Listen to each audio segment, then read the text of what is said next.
ദൈവനാമത്തിന് മഹത്വം. വീണ്ടും 2 ആഴ്ചകൾക്ക് ശേഷം സക്കറിയാവിൻ്റെ പ്രവചനവാൻ നമുക്ക് പഠിക്കുവാൻ ഒന്നിച്ച് ചുരുക്കം ചിലരാണെങ്കിലും കടന്നു വരുവാൻ കർത്താവ് അവസരമൊരുക്കിയതോർത്ത് നന്ദിയോടെ ദൈവസന്നിധിയിലായിരിക്കാം. നിങ്ങൾ പ്രാർത്ഥനയിൽ ഓർത്തതുപോലെ ഇത്തരത്തിലുള്ള ഒരു ബൈബിൾ സ്റ്റഡിക്ക് നാം കടന്നു വരുമ്പോൾ ബൈബിൾ സ്റ്റഡി എടുക്കുന്ന ആള് ഒരുക്കത്തോടെ കടന്നു വരണം. എന്നാൽ ഞാൻ വിശ്വസിക്കുന്നത് ആ ആള് തീർച്ചയായിട്ടും ഒരു ശുശ്രൂഷ ചെയ്യുന്നത് കൊണ്ട് ഒരുക്കത്തോടെ കടന്നു വരുവാനുള്ള സാധ്യതകൾ കൂടുതലാണ്. കാരണം മുന്നിൽ വന്ന ആ കാര്യങ്ങൾ ചെയ്യണമല്ലോ. എന്നാൽ ഓഡിയൻസായിട്ട് കേൾവിക്കാരായിട്ട് ഇരിക്കുന്നവർ ഒരുക്കത്തോടെ ഇരിക്കുക എന്ന് പറയുന്നത് സ്വാഭാവികമായിട്ട് സംഭവിക്കത്തില്ല. അത് നാച്ചുറൽ പ്രോസസ്സല്ല. അപ്പോൾ അതിന് വളരെ കൃപയുടെ ആവശ്യമുണ്ട്. നാം അനേക വചനങ്ങൾ ഈ നാളുകളിൽ കേൾക്കുന്നു. പ്രത്യേകിച്ചും ഇതൊരു ബൈബിൾ സ്റ്റഡി ആയതുകൊണ്ട് അതിൻ്റെ ഒരു രീതി മോട്ടിവേഷണൽ അല്ല, ഉത്തേജനം നൽകുന്ന വിഷയങ്ങളല്ല. ചില കാര്യങ്ങൾ പഠനത്തിൻ്റെ രൂപത്തിലാണ് നമ്മൾ പറഞ്ഞു പോകുന്നത്. അപ്പം അതിനകത്തുനിന്ന് ചില ആത്മീക സത്യങ്ങളും നാം ചിന്തിക്കാറുണ്ട്. പരസ്പരം ഇൻറ്ററാക്റ്റീവ് ആയിട്ടുള്ള സെഷനാണ് കൂടുതലും ഇതിന് നല്ലത്. എന്നാൽ സമയത്തിൻ്റെയും മറ്റ് പരിമിതികൾ കാരണം നാം അത് പൂർണ്ണമായിട്ട് ചെയ്യുവാൻ സാധിക്കാറില്ല. സക്കറിയാവിൻ്റെ പ്രവചനത്തിൻ്റെ 6 അധ്യായങ്ങൾ നാം പഠിച്ചു കഴിഞ്ഞു എന്ന് പറയുമ്പോൾ നാം ഓരോ അധ്യായം ഓരോ ആഴ്ചയിലും എടുത്ത് കംപ്ലീറ്റ് ചെയ്ത് പോവുകയാണ് ചെയ്യുന്നത്. അപ്പോൾ നമുക്കറിയാം ഓരോ അധ്യായത്തിലും 15ഉം 20ഉം വാക്യങ്ങൾ വെച്ചുകൊണ്ട് ആ വാക്യങ്ങൾ സമയമെടുത്ത് പരസ്പരം ആലോചിച്ച് സംശയങ്ങൾ തീർത്ത് പഠിക്കുവാനുള്ള സാഹചര്യമല്ല നമുക്കിവിടെ ഉള്ളത്. മറിച്ച് ആ ഒരു അധ്യായം എടുത്ത് അതിൽ നിന്നുള്ള സത്യങ്ങൾ ആവോളം മനസ്സിലാക്കി നാം മുമ്പോട്ട് പോവുകയാണ്. അതുകൊണ്ട് അത് ഭവനങ്ങളിൽ ചെന്ന് വീണ്ടും വായിക്കുകയും അതിനൊന്ന് അയവിറക്കുകയും പഠിക്കുകയും ചെയ്യുന്നത് നല്ലതാണ്. ഇത് നാം റെക്കോർഡ് ചെയ്യുന്നത് അങ്ങനൊരു ഉപകാരം നമുക്കുണ്ടാകും. അത് യൂട്യൂബിലുണ്ട്. അത് ആക്സസ് ചെയ്യാൻ പറ്റുന്നവർ എല്ലാവരും തന്നെ ആക്സസ് ചെയ്ത് അതിനായിട്ടൊന്ന് കമ്പയർ ചെയ്ത് പഠിക്കാൻ പറ്റിയാൽ എന്നാൽ മാത്രമേ കുറച്ചെങ്കിലും നമ്മുടെ മനസ്സിൽ കയറത്തുള്ളൂ. ഞാൻ തന്നെ ഇങ്ങനൊരു മെസ്സേജ് പ്രിപ്പയർ ചെയ്യുമ്പോൾ അനേക കണ്ടന്റ് കേൾക്കുകയും വായിക്കുകയും ചിന്തിക്കുകയും പിന്നെ അതിൽ നിന്ന് ചില ഫിൽട്ടർ ചെയ്തിട്ടാണ് നമുക്ക് പ്രസൻറ്റ് ചെയ്യാൻ പറ്റുന്നത്. അപ്പം അങ്ങനെയെങ്കിൽ നമുക്ക് പഠിക്കണമെങ്കിൽ 2-3 പ്രാവശ്യമെങ്കിലും മിനിമം അതിലൂടെ കടന്നു പോകണം. 6 അധ്യായങ്ങൾ നാം പഠിച്ചപ്പോൾ അനേക കാര്യങ്ങൾ നാം ചിന്തിച്ചു, പഠിച്ചു. ദർശനങ്ങളാണ് പ്രധാനമായിട്ടും നാം ചിന്തിച്ചത്. ഈ 6 അധ്യായങ്ങളിൽ എത്ര ദർശനങ്ങൾ നാം ചിന്തിച്ചു? 8 ദർശനങ്ങൾ ചിന്തിച്ചു. അതിലേക്കൊന്നും നാം തിരിഞ്ഞു പോകത്തില്ല. ഈ ഒരു പ്രവചനത്തിൻ്റെ ഉദ്ദേശം എന്താണ്? സക്കറിയാവിൻ്റെ ഈ ഒരു പ്രവചനം ഇസ്രായേൽ മക്കൾക്ക് അല്ലെങ്കിൽ യൂദയിലുള്ള ജനങ്ങൾക്ക് കൊടുക്കുന്നതിൻ്റെ ഉദ്ദേശം എന്താണ് താൻ ആഗ്രഹിക്കുന്നത്? ദേവാലയം പണിയണം. അവർ വീണ്ടും പണിയണം. ഫൗണ്ടേഷൻ ഉണ്ട്. അവിടെ ബാബിലോണിലായിരുന്നു. ആ പ്രവാസകാലത്തിൽ നിന്ന് അവർ മടങ്ങി വന്നു. ഇനിയും അവിടെ ഒരു ദേവാലയം പണിയണം. അതിനുവേണ്ടി ഇവരെ ഉത്സാഹിപ്പിക്കുകയാണ്. ചുറ്റും ശത്രുക്കളാണ്, നിരാശയാണ്, ആശയൊന്നുമില്ല, പ്രശ്നങ്ങളേ ഉള്ളൂ. അതിൻ്റെ മധ്യത്തിൽ അനേക ദർശനങ്ങളിലൂടെ അവർക്ക് ബലം നൽകുകയാണ്. അവരുടെ പോരായ്മകൾ ഉണ്ടെങ്കിൽ അതും എടുത്തു കാണിക്കുകയാണ്. ആ കാര്യങ്ങളെല്ലാം പറഞ്ഞ് നിങ്ങൾ ഇത് പണിയണം എന്നുള്ളൊരു കാര്യമാണ് ഈ 6 അധ്യായങ്ങളിലും നാം അനേക ദർശനങ്ങളിലൂടെ കണ്ടത്. 7-ാം അധ്യായത്തിലേക്ക് നാം ഇന്ന് പ്രവേശിക്കുകയാണ്. നാം നേരത്തെ ചിന്തിച്ചതുപോലെ 14 അധ്യായങ്ങളാണ് സക്കറിയാവിൻ്റെ പ്രവചനത്തിനുള്ളത്. എന്നാൽ ദർശനങ്ങൾ 8 മാത്രമേ ഉള്ളൂ. അതിൻ്റെ അർത്ഥം എന്താണ്? ദർശനങ്ങൾ അവസാനിച്ചു. No more visions now. ആ ദർശനങ്ങളെല്ലാം ഒറ്റ രാത്രിയും കൊണ്ടാണ് സക്കറിയാവിന് ലഭിച്ചത് എന്നും നാം ചിന്തിച്ച വിഷയമാണ്. ഇനിയുമുള്ള അധ്യായങ്ങളിൽ നാം ദർശനങ്ങളെക്കുറിച്ചല്ലായിരിക്കും പഠിക്കുന്നത് എന്നുള്ളത് നമ്മുടെ മനസ്സിൽ വെക്കുക. അതുകൊണ്ട് ഈ 7-ാം അധ്യായത്തിൽ ഒരു ദർശനമല്ല നാം അവിടെ കാണുന്നത്. അവിടെ സംഭവിച്ച മറ്റു വിഷയങ്ങൾ, ആ കാലഘട്ടത്തിൽ അവരുടെ ജീവിതത്തിൽ സംഭവിച്ച വിഷയങ്ങൾ എടുത്ത് ദൈവം സംവാദിക്കുന്ന ചില കാര്യങ്ങളാണ് നമുക്ക് ഈ 7-ാം അധ്യായത്തിൽ കാണുവാൻ സാധിക്കുന്നത്. 1ഉം 2ഉം വാക്യങ്ങൾ എടുത്ത് നാം അതിനോട് ചേർന്ന് വായിച്ച് നമുക്ക് മുമ്പോട്ട് പോകാം. മുഴുവനായിട്ട് ആദ്യം വായിക്കേണ്ട ആവശ്യമില്ല. കാരണം നാം അത് എല്ലാ വാക്യങ്ങളും എടുത്ത് വായിക്കുന്നതായിരിക്കും. ആദ്യമായിട്ട് നമുക്കതിൻ്റെ ഒന്നാമത്തെ വാക്യം വായിക്കാം. Verse 1 of chapter 7.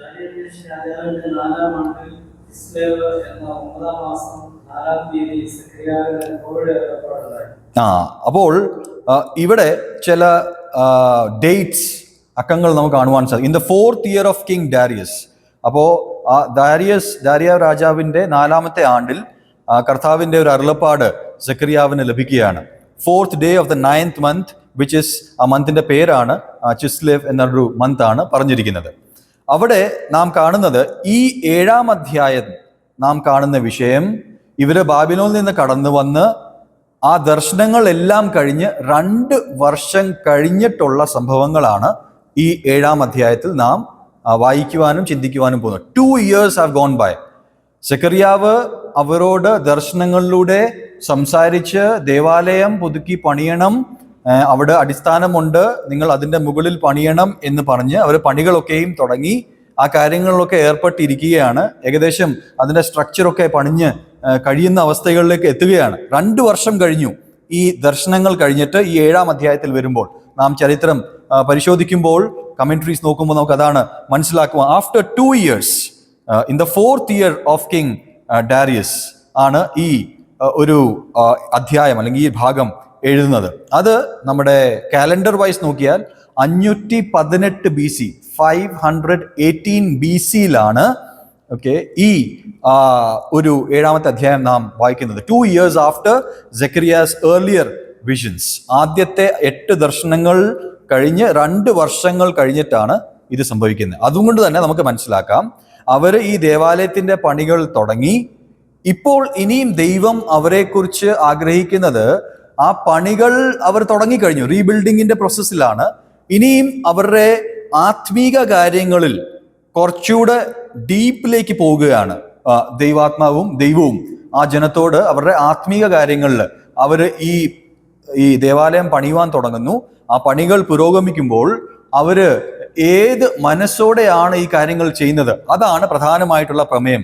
നാം ഈ ഒരു അധ്യായം വായിക്കുമ്പോൾ ഓരോ വാക്യം നമ്മൾ വായിച്ചുകൊണ്ട് പോകുമ്പോൾ നമുക്കത് മനസ്സിലാവും. അപ്പോൾ അവരുടെ സ്പിരിച്വൽ ലൈഫ് ഈ 2 വർഷമായിട്ട് അവര് ദേവാലയത്തിന്റെ അടുത്ത് വരുന്നു, ദേവാലയം പണിയുന്നു. അതുകൊണ്ട് ഈ ഒരു ആത്മീക ശുശ്രൂഷയില് അവര് വ്യാപൃതരാണ്, അവർ ചെയ്തുകൊണ്ടിരിക്കുകയാണ്. അവരെന്ത് ചെയ്യുവാണ്? ദേവാലയം പണിഞ്ഞുകൊണ്ടിരിക്കുകയാണ്. ഇസ്രായേൽ ജനത്തെക്കുറിച്ചാണ് നാം ചിന്തിക്കുന്നത്. അപ്പോൾ ആ ഒരു സമയത്ത് കർത്താവ് അവരുടെ ഭക്തിയെക്കുറിച്ച്, ആത്മാർത്ഥതയെക്കുറിച്ചാണ് ഈ ഒരു അധ്യായത്തിലൂടെ ചില കാര്യങ്ങൾ വെളിപ്പെടുത്തി കൊടുക്കുന്നത്. അവർ ദേവാലയം 2 വർഷമായിട്ട് പണിഞ്ഞുകൊണ്ടിരിക്കുന്നു. ദൈവത്തിന്റെ പ്രവർത്തികൾ തന്നെ അവർ ചെയ്തുകൊണ്ടിരിക്കുന്നു. ദൈവത്തിന്റെ പ്രവാചകൻ പറഞ്ഞതുപോലെ, അവരെ ഉത്സാഹിപ്പിച്ചതുപോലെ ദേവാലയം അവർ പണിഞ്ഞുകൊണ്ടിരിക്കുകയാണ്. അതൊരു റുട്ടീനായി കഴിഞ്ഞു. 2 വർഷമായിട്ട് അവരത് ചെയ്തുകൊണ്ടിരിക്കുക. ഈ അധ്യായം നാം വായിക്കുമ്പോൾ ചില സത്യങ്ങൾ അവരുടെ ജീവിതത്തെക്കുറിച്ച്, ആത്മീക ജീവിതത്തെക്കുറിച്ച് ഇവിടെ വെളിപ്പെടുത്തി കൊടുക്കുകയാണ് ദൈവം അവർക്ക്. അതിന്റെ 2ഉം 3ഉം വാക്യങ്ങൾ നമുക്ക് വായിക്കാം. അവിടെ എന്തോ സംഭവിച്ചത്? 2ഉം 3ഉം വാക്യങ്ങൾ.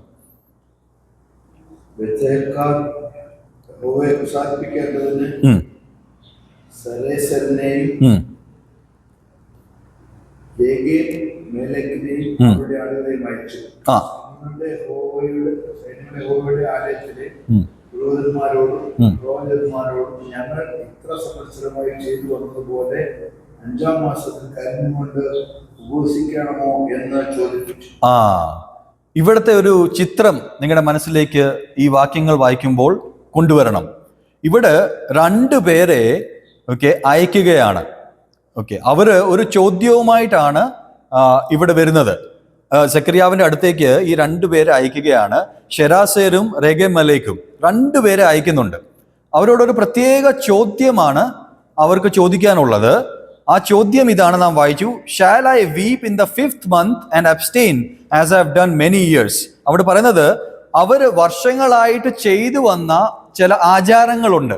ഈ യഹൂദന്മാർ അവര് ബാബിലോണിലായിരുന്നപ്പോൾ തന്നെ ദൈവം പറയാത്ത, ദൈവം അങ്ങനെ വ്യക്തമായിട്ട് ആവശ്യപ്പെടാത്ത ചില ആചാരങ്ങൾ അവര് വെച്ചിരുന്നു.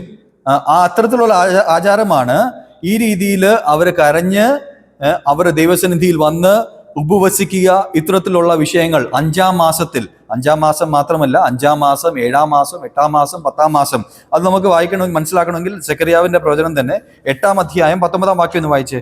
8-ാം അധ്യായം 19-ാം വാക്യം. അവിടെ ഈ ഉപവാസങ്ങളെ കുറിച്ച് കർത്താവ് അവിടെ പറഞ്ഞിട്ടുണ്ട്, അവിടെ രേഖപ്പെടുത്തിയിട്ടുണ്ട്. ഇവരുടെ 4 ഉപവാസങ്ങൾ ഒന്ന് വായിക്കാം. 19-ാം വാക്യം. 4-ാം മാസത്തെ ഉപവാസം, 5-ാം മാസത്തെ ഉപവാസം, 7-ാം മാസത്തെ ഉപവാസം, 10-ാം മാസത്തെ ഉപവാസം.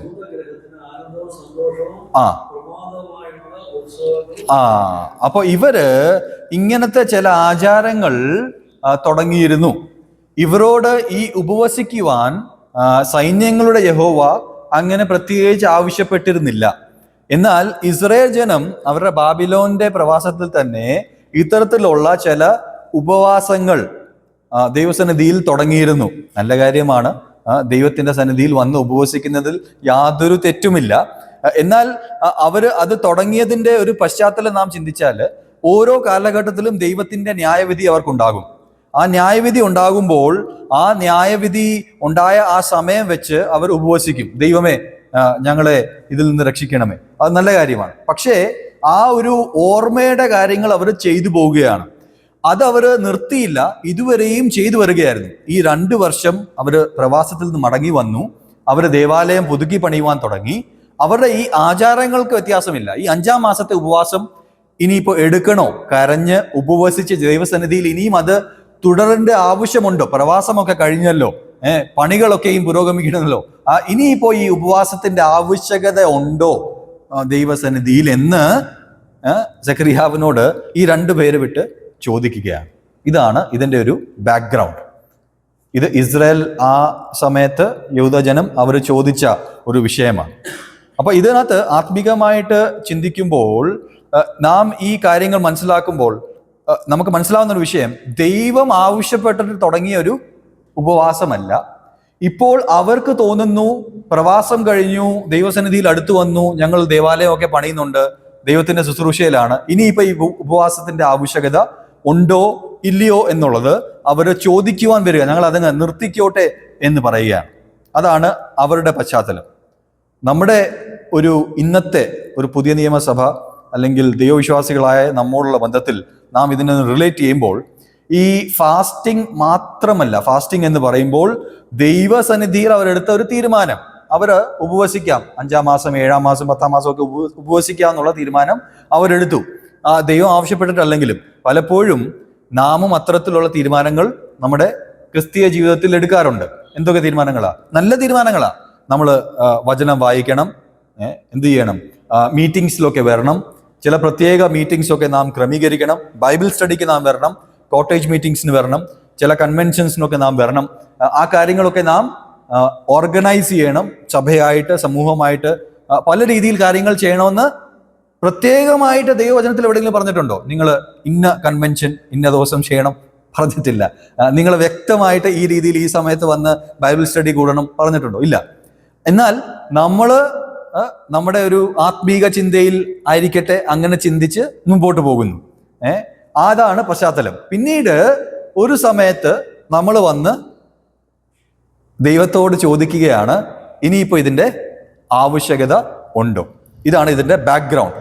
4ഉം 5ഉം വാക്യങ്ങൾ ഒന്ന് വായിച്ചേ. 4ഉം 5ഉം വാക്യങ്ങൾ. ആ ബാക്ക്ഗ്രൗണ്ട് മനസ്സിലായെന്ന് വിശ്വസിക്കുന്നു. 4ഉം 5ഉം വാക്യങ്ങൾ.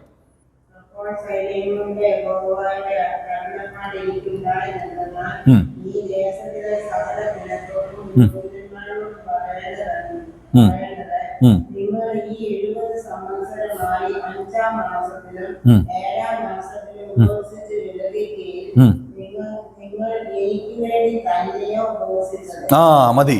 അവസാനം മാത്രം നിങ്ങളൊന്ന് ചിന്തിക്കുക. അത് നീ വായിച്ചു കേട്ടല്ലോ. നിങ്ങൾ ഈ 5-ാം മാസവും 7-ാം മാസത്തിലും 70 വർഷങ്ങളായിട്ട് ഉപവസിച്ചത് ശരിക്കും എനിക്ക് വേണ്ടി തന്നെയാണോ ഉപവസിച്ചത്?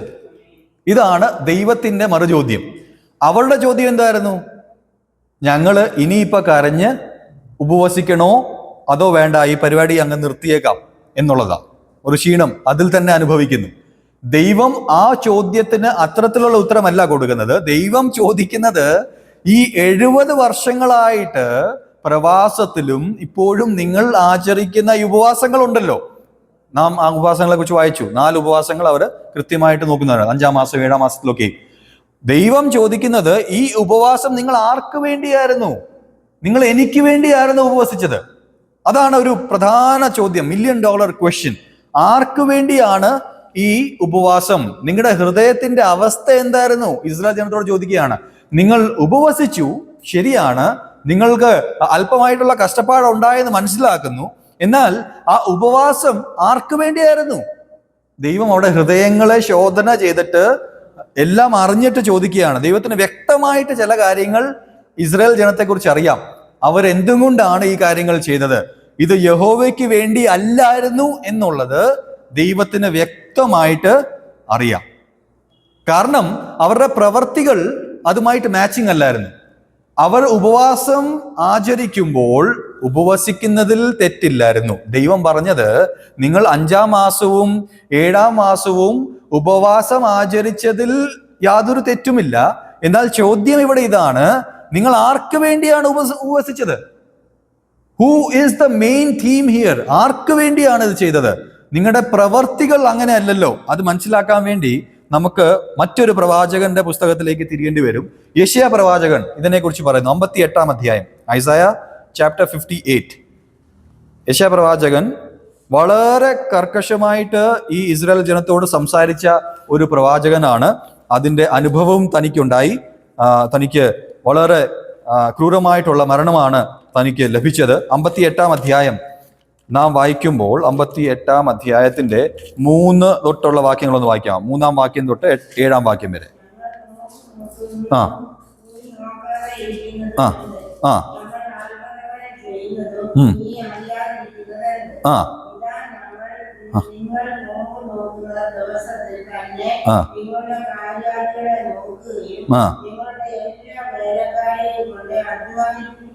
ആ നോക്കുക. ആദ്യം ഈ വാക്യം, 3-ാം വാക്യം, നിങ്ങൾ ഈ നോമ്പൊക്കെ നോക്കുന്നു, ഉപവസിക്കുന്നു. അപ്പോൾ നിങ്ങൾ ഇത് ആർക്ക് വേണ്ടിയാ ചെയ്യുന്നേ? നിങ്ങൾ നിങ്ങളുടെ വ്യക്തിപരമായിട്ടുള്ള സ്വാർത്ഥ താല്പര്യങ്ങളാണ് ആ ദിവസങ്ങളിൽ വ്യക്തിപരമായിട്ട് ചെയ്യുന്നത്. നിങ്ങളുടെ അടിമകളെ, നിങ്ങൾക്ക് വേണ്ടി പണിയെടുക്കുന്നവരോട് അധികം പണിയെടുപ്പിക്കുന്നു. നിങ്ങൾ പണം ഉണ്ടാക്കുന്നു, ലോകപരമായിട്ടുള്ള കാര്യങ്ങളിൽ നിങ്ങൾ ഏർപ്പെടുന്നു. അടുത്ത വാക്യം, 4-ാം വാക്യം. ആ ആ ആ ആ ആ എന്തുവാ? നിങ്ങൾ നോമ്പ് നോക്കിക്കൊണ്ടിരിക്കുമ്പോൾ തന്നെ വിവാദങ്ങളുണ്ട്, എന്തുണ്ട്, പിന്നെന്തുവാ, കലഹങ്ങളുണ്ട്, ക്രൂരതകളുണ്ട്. ഈ കാര്യങ്ങളെല്ലാം നിങ്ങളുടെ ജീവിതത്തിൽ നിലനിൽക്കുന്നു. നിങ്ങൾ പറയുന്നു നിങ്ങൾ നോമ്പ് നോക്കുകയാണ്, നിങ്ങൾ ഉപവസിക്കുകയാണ് 5-ാം മാസത്തിലും 7-ാം മാസത്തിലും. അടുത്ത വാക്യം വായിക്കുക. അടുത്ത വാക്യം. ആ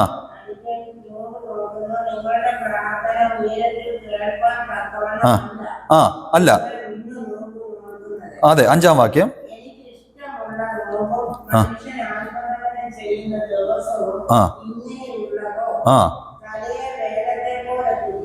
ആ ആ ആ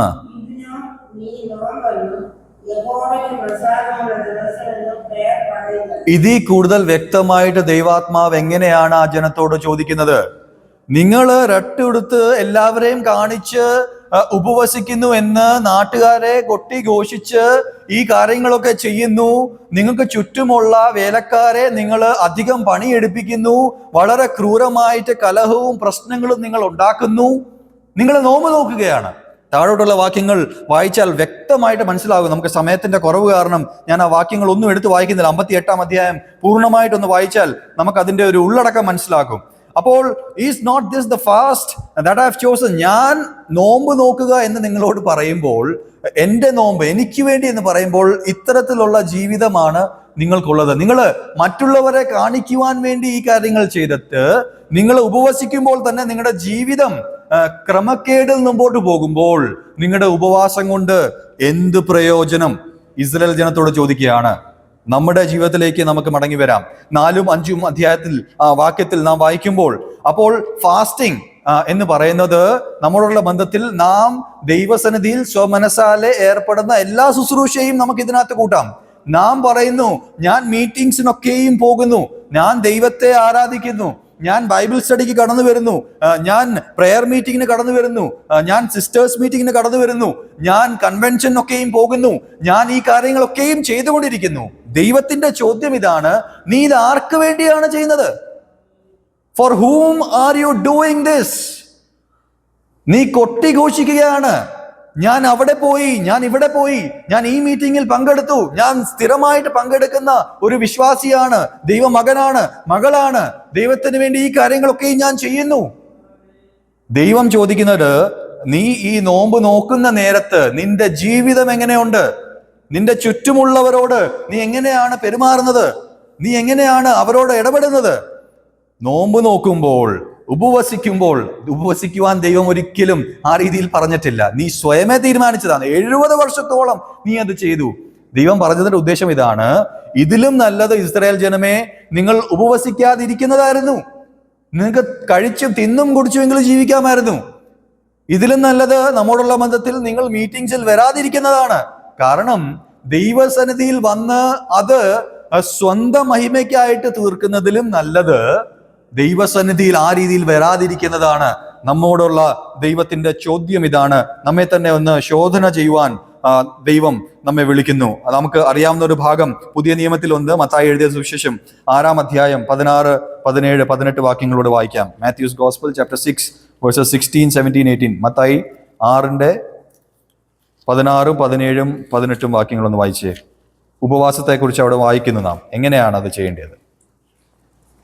ഉപവസിക്കുമ്പോൾ നിങ്ങൾ പ്രവർത്തിക്കാരെ പോലെ വാടി മുഖം കാണിക്കരുത്. അവർ ഉപവസിക്കുന്നത് മനുഷ്യർക്ക് വിളങ്ങേണ്ടതിന് മുഖം വിരൂപമാക്കുന്നു. അവർക്ക് പ്രതിഫലം കിട്ടിപ്പോയി. ഞാൻ സത്യമായിട്ട് നിങ്ങളോട് പറയുന്നു, നീയോ ഉപവസിക്കുമ്പോൾ നിന്റെ ഉപവാസം മനുഷ്യർക്കല്ല, രഹസ്യത്തിലുള്ള നിന്റെ പിതാവിന് വിളങ്ങേണ്ടതിന് തലയിൽ എണ്ണ തേച്ച് മുഖം കഴുകുക. രഹസ്യത്തിൽ കാണുന്ന നിന്റെ പിതാവ് നിനക്ക് പ്രതിഫലം തരുന്നു. ദൈവനാമത്തിന് മഹത്വം. അപ്പോൾ ഉപവാസത്തെ കുറിച്ചാണ് ഇവിടെ പറഞ്ഞെങ്കിലും നമ്മുടെ എല്ലാ ആത്മീക പ്രവർത്തനങ്ങൾ, ശുശ്രൂഷകളെ നമുക്ക് ഇതുമായിട്ട് ചേർക്കാം. ദൈവാത്മാവ്, സ്വർഗത്തിലെ ദൈവം അന്ന് ഇസ്രായേൽ ജനത്തോട് ആഗ്രഹിച്ചതും ഇന്ന് നമ്മോട് ആഗ്രഹിക്കുന്നതും നമ്മുടെ ഹൃദയത്തിന്റെ അവസ്ഥയാണ്. ദി ഹാർട്ട് മോട്ടീവ്, നമ്മുടെ ഹൃദയത്തിന്റെ വാഞ്ചയാണ് ദൈവത്തിന് ആഗ്രഹം. ദൈവത്തിന് അത് മാത്രം മതി.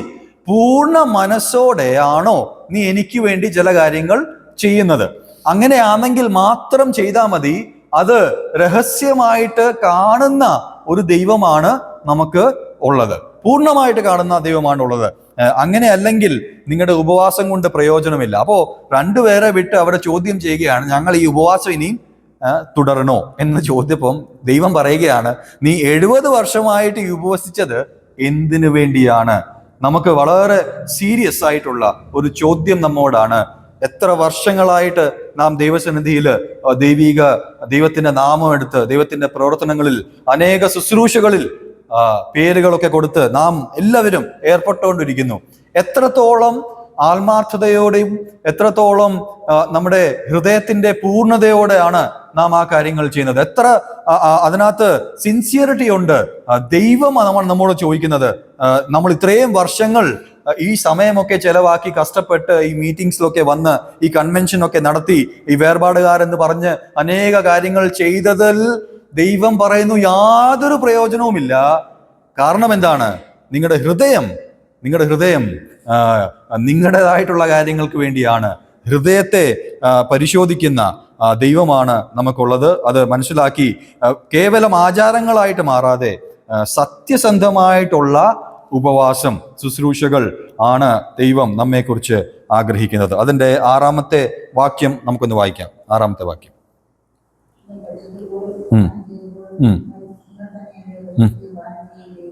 When you eat and drink, do you not eat for yourselves? നിങ്ങൾ ഉപവാസത്തെ കുറിച്ച് പറഞ്ഞു. നിങ്ങൾ അല്ലാത്ത സമയങ്ങളിൽ നിങ്ങൾ ഭക്ഷിക്കുകയും പാനം ചെയ്യുകയും ചെയ്യുമ്പോൾ നിങ്ങൾ ആർക്ക് വേണ്ടിയാ ചെയ്യുന്നത്? ദൈവത്തിന് വേണ്ടിയാണോ? സ്വന്തം കാര്യങ്ങൾക്ക് വേണ്ടിയാണ് നിങ്ങൾ ചെയ്യുന്നത്. നിങ്ങൾ ആരെയാണ് കബളിപ്പിക്കുവാൻ ആഗ്രഹിക്കുന്നത്? നിങ്ങൾ ആരോടാണ് ഈ സംസാരിക്കുന്നത്? നിങ്ങളുടെ ഉപവാസമായിരിക്കട്ടെ, നിങ്ങളുടെ ഉപവാസമല്ലാത്ത ഭക്ഷണങ്ങളും പാനീയങ്ങളും ഒക്കെ ആയിരിക്കട്ടെ, എല്ലാം നിങ്ങൾ സ്വന്തം താല്പര്യങ്ങൾക്ക് വേണ്ടിയാ ചെയ്യുന്നത്.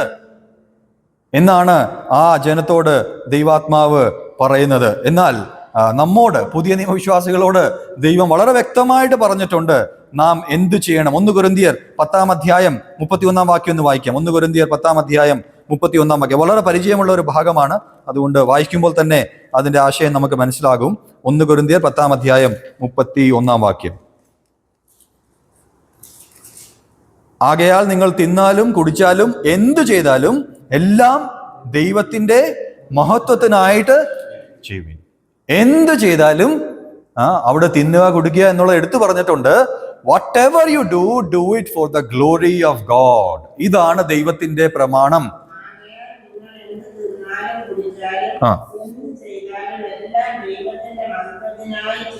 ദൈവനാമത്തിന്റെ മഹത്വം. അപ്പോ ദൈവത്തിന്റെ മഹത്വത്തിനായിട്ട് വേണം നിങ്ങൾ തിന്നുകയും കുടിക്കുകയും ഉപവസിക്കുകയും എന്ത് ചെയ്താലും ദൈവത്തിന്റെ മഹത്വം മാത്രമായിരിക്കണം അതിന്റെ ആത്യന്തികമായിട്ടുള്ള ലക്ഷ്യം എന്നുള്ളത്. മോട്ടീവ് അതായിരിക്കണം. അതാണ് ദൈവം വളരെ സ്പഷ്ടമായിട്ട് ഇസ്രായേൽ ജനത്തോട് പറയുന്നത്. അവിടെ അവരുടെ ചോദ്യം എന്തായിരുന്നു? ആ ചോദ്യം എപ്പോഴും ഒന്ന് മനസ്സിൽ വെക്കുക. ഞങ്ങൾ ഈ ഉപവാസം ഒന്ന് നിർത്തിക്കോട്ടെ. ദൈവം ചോദിക്കുന്നത്, നിങ്ങൾ എന്തിനാ ഇത്രയും നാള് ഉപവസിച്ചത്? നിങ്ങൾ എന്തിനാ ഇത്രയും നാൾ ഈ കാര്യങ്ങളൊക്കെ ചെയ്തത്? നമ്മോടുള്ള ചോദ്യം വളരെ വ്യക്തമാണ്. വിശദീകരണത്തിന്റെ ആവശ്യമില്ല. നാം എന്തിനാണ് ചില കാര്യങ്ങളൊക്കെയും ചെയ്യുന്നത്? എന്തിനാണ് നമ്മൾ ബൈബിൾ ക്ലാസ്സിന് കടന്നു വരുന്നത്? എന്തിനാണ് നമ്മൾ പ്രാർത്ഥിക്കുവാൻ കടന്നു വരുന്നത്? എന്തിനാണ് നാം ദൈവത്തെ ആരാധിക്കുവാൻ കടന്നു വരുന്നത്? അതിനൊരു കാരണമുണ്ടോ? ആ കാരണം ദൈവത്തിന്റെ മഹത്വമാണോ? അങ്ങനെയാണെങ്കിൽ ദൈവം നമ്മോട് ഈ ചോദ്യം ചോദിക്കത്തില്ല. വളരെ സന്തോഷിക്കും ദൈവവും സ്വർഗവും. എന്നാൽ അങ്ങനെ അല്ലെങ്കിൽ തീർച്ചയായിട്ടും ഈ ചോദ്യം നമ്മോട് ചോദിക്കുന്ന ചോദ്യം തന്നെയാണ്. ഞാൻ മുമ്പോട്ട് പോകട്ടെ. ദൈവത്തിന്റെ മഹത്വം നമ്മുടെ ജീവിതത്തിലൂടെ ഉണ്ടാകുവാൻ കർത്താവ് സഹായിക്കട്ടെ. 7-ാം വാക്യം നമുക്കൊന്ന് വായിക്കാം. 7-ാം വാക്യം.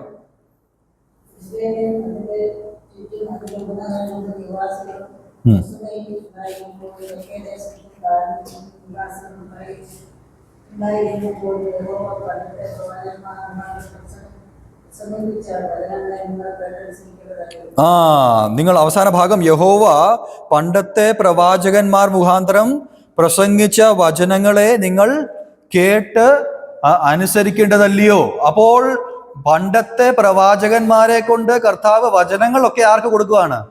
ഈ യഹൂദ ജനത്തിന്, ഇസ്രായേൽ ജനത്തിന് റെഗുലർ ആയിട്ട് മുടക്കം വരാതെ കൊടുത്തുകൊണ്ടിരിക്കുകയാണ്.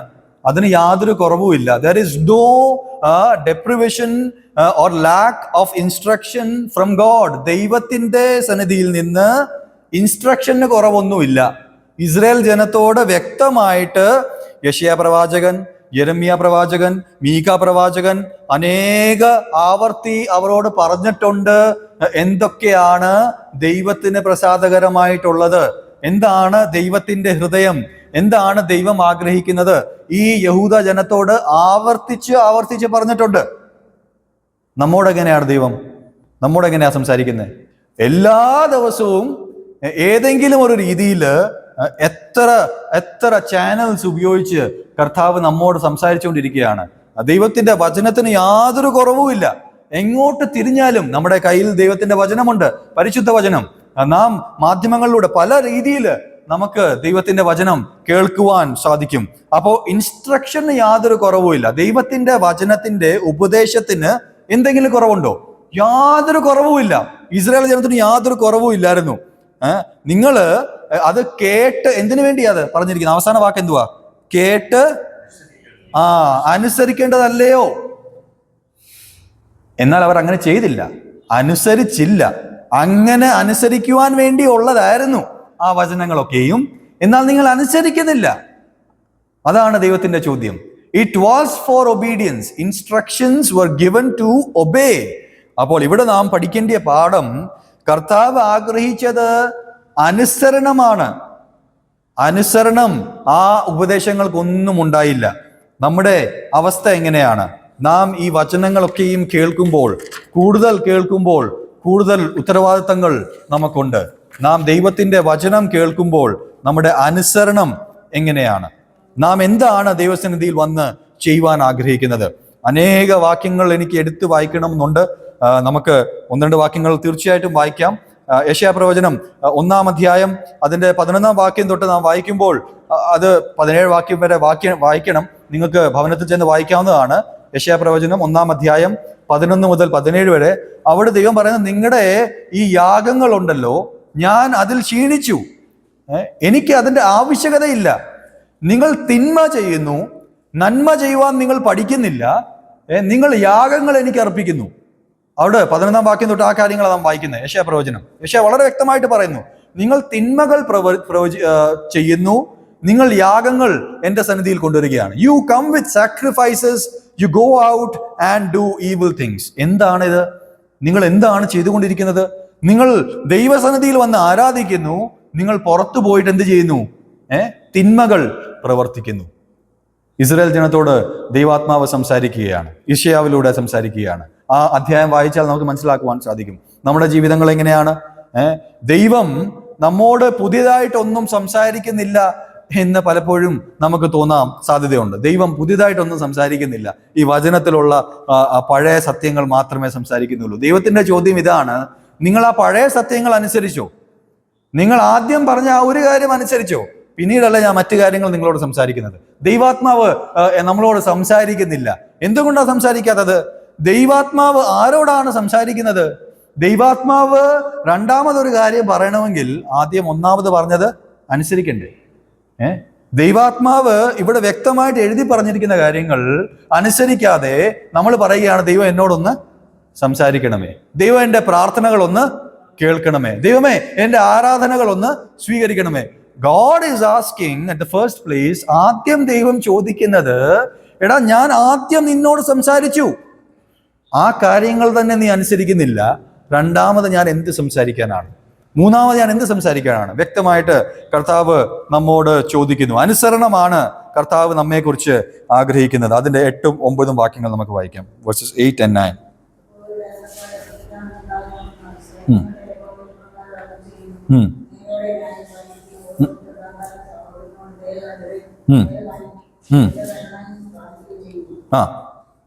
ദയയും കരുണയും ന്യായവും, ജസ്റ്റിസ്, മേഴ്സി ആൻഡ് കമ്പാഷൻ, 3 കൂട്ടം കാര്യങ്ങൾ. ന്യായം, ദയ, കരുണ. ആരോട്? സഹോദരനോട് കാഴ്ചവെക്കണം. അന്ന് അവിടെ യഹൂദ ജനത്തോട് പറയുമ്പോൾ മറ്റ് യഹൂദ ജനം എല്ലാം അവരുടെ അടിമയാണെങ്കിലും ആരാണെങ്കിലും യഹൂദനാണെങ്കിൽ അവരോട് നീ ന്യായവും ദയയും കരുണയും കാഴ്ചവെക്കണം. അതാണ് ദൈവം അവരെക്കുറിച്ച് ആഗ്രഹിക്കുന്നത്. അങ്ങനെ ചെയ്തില്ലെങ്കിൽ നീ അനുസരണം കാണിക്കുന്നില്ല. അതാണ് ദൈവം അവരെക്കുറിച്ച്. നിന്റെ ജീവിതം എങ്ങനെയാണ്? നീ ന്യായം വിധിക്കുന്നില്ല, അന്യായമാണ് ചെയ്യുന്നത്. നീ ദയൊന്നും കാണിക്കുന്നില്ല, നീ കരുണയൊന്നും കാണിക്കുന്നില്ല. ഇതാണ് ദൈവത്തിന്റെ കൽപ്പന, ദൈവത്തിന്റെ പ്രമാണം ഇതാണ്. നിന്റെ ജീവിതത്തിൽ യാതൊരു ന്യായമായിട്ടുള്ള കാര്യങ്ങളില്ല. ദൈവവചനം വ്യക്തമായിട്ട് പറഞ്ഞിട്ടുണ്ട്, ന്യായമായിട്ടുള്ള കാര്യങ്ങൾ ചെയ്യണം, നേരായിട്ട് നടക്കണം. ന്യായമായിട്ടുള്ളതെന്ന് വെച്ചാൽ എല്ലാവരെയും ഒരുപോലെ കാണണം, യാതൊരു ഏറ്റക്കുറച്ചിലും വരുവാൻ പാടില്ല. ഒരു സഭയുണ്ടെങ്കിൽ സഭയിൽ എല്ലാവരെയും ഒരുപോലെ കാണണം. ഒരു സമൂഹത്തിൽ ഉണ്ടെങ്കിൽ പ്രത്യേകിച്ചും സഹോദരനോട്, അവിടെ പറയുന്നത് especially to your fellow brother, കൂട്ട് യഹൂദനോട് നീ പ്രത്യേകം അങ്ങനെ പാലിക്കണം. കൂട്ട് സഹോദരനോട് സഹോദരിയോട് പ്രത്യേകം അത് ശ്രദ്ധിക്കണം. യാതൊരു വേർവ്യത്യാസവും പാടില്ല, കോമൺ ആയിട്ട് പോകണം. നീ ആ ന്യായം പാലിക്കുന്നില്ലെങ്കിൽ, രണ്ടാമത് ദയ, ദൈവത്തിന്റെ ദയ എല്ലാം നീ അനുഭവിക്കുന്നു. നിനക്ക് അർഹതപ്പെട്ട പാപവും ശാപവും നരകവും ദൈവം അനുവദിച്ച് തന്നില്ല, നിന്നെ രക്ഷപ്പെടുത്തി ദയ കാണിക്കുന്നു, ഓരോ ദിവസവും കാണിക്കുന്നു. നിന്റെ കൂട്ടു സഹോദരനോട് ദയ കാണിക്കുവാൻ, കൂട്ടു സഹോദരിയോട് ദയ കാണിക്കുവാൻ നീ മനസ്സ് കാണിക്കുന്നില്ല. അത് എവിടുത്തെ പ്രമാണമാണ്? അതെന്താണ് നീ ചെയ്യുന്നത്? നീ കരുണ കാണിക്കുന്നില്ല. There is no compassion. ദൈവം നിന്നെ വിളിച്ചിരിക്കുന്നത് അതിനുവേണ്ടി. ഇസ്രായേൽ ജനത്തോട് ദൈവാത്മാവ് പറയുകയാണ്, ദൈവത്തിന്റെ ആഗ്രഹം ഇതൊക്കെയാണ്. ന്യായം പാലിക്കണം, നീ ദയ കാണിക്കണം, നീ കരുണയുള്ളവനായിരിക്കണം, നിന്റെ ജീവിതത്തിൽ അത് പ്രാവർത്തികമായിരിക്കണം. യാതൊരു വേർവ്യത്യാസവും കൂടാതെ ആ കാര്യങ്ങൾ എല്ലാവരും ചെയ്യണം.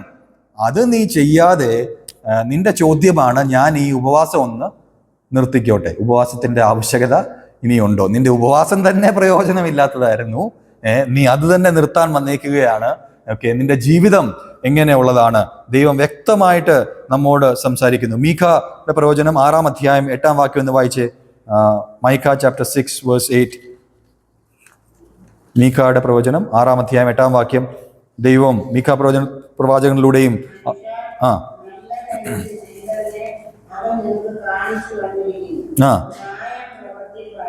ന്യായം പ്രവർത്തിക്കുവാനും ദയാതൽപരനായി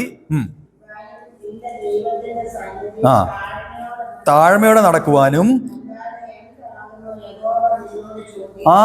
അല്ലാതെ ഈ ചോദ്യങ്ങളാണ് ഇവിടെ എല്ലാം പ്രവാചകന്മാർ ചോദിക്കുന്നത്. അല്ലാതെ എന്താണ് ദൈവം നിന്നോട് ചോദിക്കുന്നത്? ദൈവത്തിന് മറ്റൊന്നും വേണ്ട. ഇവിടെ പറയുന്നത് ദൈവത്തിന് വേണ്ടി ഞാൻ പറയുന്നു, ഞാൻ ഒരു 5 കൺവെൻഷൻ നടത്തി, ഞാൻ ഒരു 10 മീറ്റിങ്ങിൽ പോയി, ഞാൻ 5 പ്രസംഗങ്ങൾ പ്രസംഗിച്ചു, ഞാൻ ഇത്ര മീറ്റിംഗ്സ് റെഗുലറായിട്ട് പോകുന്നു, ഞാൻ ഇത്ര ശുശ്രൂഷകൾ ഇത്ര വർഷങ്ങളായിട്ട് ചെയ്തു, ഇത്ര ഉപവാസങ്ങൾ ഞാൻ ആചരിച്ചു. ദൈവാത്മാവ് പറയുന്നു, ഞാൻ നിന്നോട് ചോദിക്കുന്നത് എന്താണ്? നീ ദയാതൽപരനാകണം, നീ ന്യായം പ്രവർത്തിക്കണം, നീ താഴ്മയോടെ നടക്കണം. ഇതല്ലാതെ നിന്നോട് എന്താണ് ഞാൻ ചോദിക്കുന്നത്? മറ്റൊന്നും ദൈവം നമ്മോട് ചോദിക്കുന്നില്ല. ദൈവത്തിന് മറ്റൊന്നും വേണ്ട. ദൈവത്തിന് നമ്മുടെ ഹൃദയത്തിന്റെ ഈ അവസ്ഥയാണ് വേണ്ടിയത്.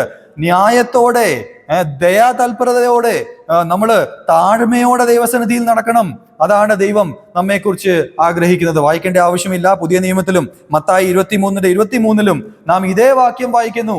അവിടെ ന്യായം, ദയ, വിശ്വസ്തത അത് തള്ളിക്കളയാതെ അത് ആചരിച്ച് മുമ്പോട്ട് പോകുവാൻ കർത്താവ് നമ്മെക്കുറിച്ച് ആഗ്രഹിക്കുന്നു.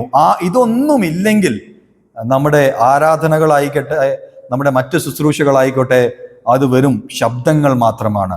ഈ മൈക്കിന്റെ പരിധിയിലൂടെ എൻ്റെ ഒരു ശബ്ദം നിങ്ങളിലേക്ക് എത്തുന്നു. എന്നാൽ എൻ്റെ ജീവിതത്തിൽ ഇതിന് യാതൊരു അർത്ഥവും ഇല്ലെങ്കിൽ, യാതൊരു ആത്മാർത്ഥതയും ഇല്ലെങ്കിൽ ഇത് വെറും ശബ്ദം മാത്രമാണ്. യാതൊരു പൊരുളും ഇതിനകത്ത് യാതൊരു അർത്ഥവുമില്ല എന്നുള്ളത് ദൈവാത്മാവ് വ്യക്തമായിട്ട് പറയുന്നു. എന്നാൽ എൻ്റെ ജീവിതത്തിൽ അത് എന്തെങ്കിലും പ്രാവർത്തികമാകുന്നുണ്ടെങ്കിൽ ഇതിനർത്ഥമുണ്ട്. Without mercy, without love, everything else is noise.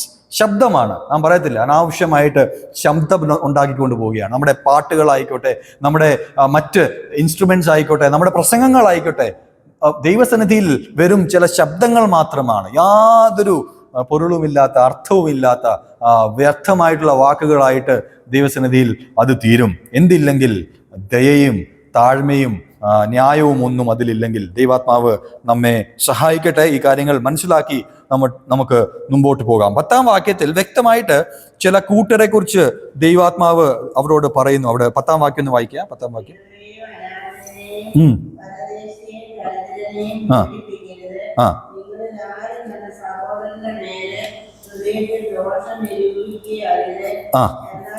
മതി. 10-ാം വാക്യത്തിൽ 4 കൂട്ടം ആൾക്കാരെ വിശേഷാൽ ദൈവം പറയുന്നു. എന്തുവാണ്? വിധവയും, അനാഥനെയും, പരദേശിയെയും, ദരിദ്രനെയും. പിന്നെ 5-ാമത്തിലേക്ക് വരും. എന്നാൽ ഈ 4 കൂട്ടരുടെ കുറിച്ച് പ്രത്യേകം പരാമർശിക്കുകയാണ്. സാധാരണ മനുഷ്യരാരും ശ്രദ്ധിക്കാത്ത 4 കൂട്ടരാണ് ഇവര്. എന്നാൽ ദൈവം വളരെ വ്യക്തമായിട്ട് ശ്രദ്ധിക്കുന്ന 4 കൂട്ടരാണ് ഈ പറഞ്ഞിരിക്കുന്നത്. ആരൊക്കെയാ? വിധവമാര്, അനാഥര്, പരദേശികള്, ദരിദ്രന്മാര്.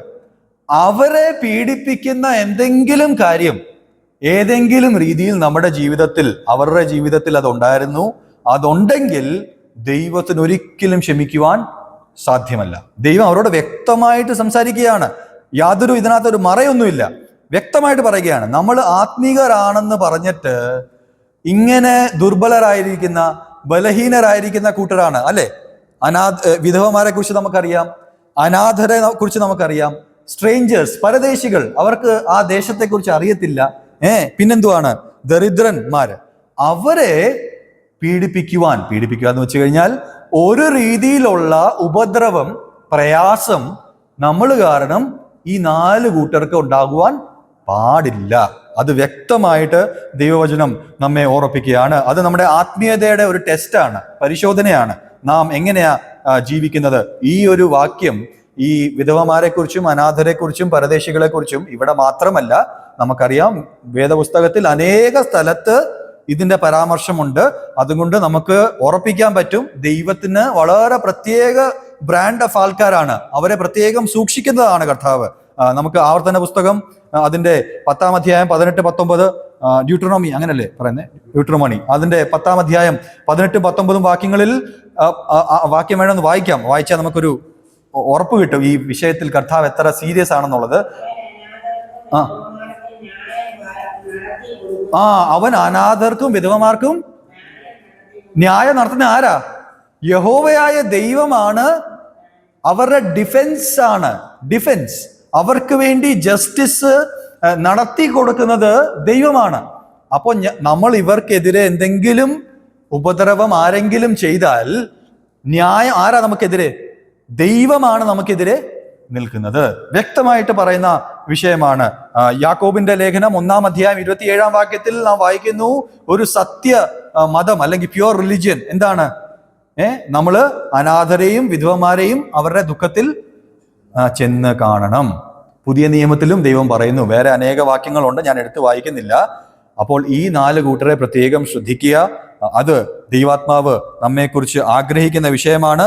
വിധവമാര്, അനാഥര്, പരദേശികള്, ദരിദ്രന്മാര്, അവരെ പീഡിപ്പിക്കരുത് എന്ന് ദൈവാത്മാവ് പറയുന്നു. നമ്മൾ എന്താ ചെയ്യേണ്ടത്?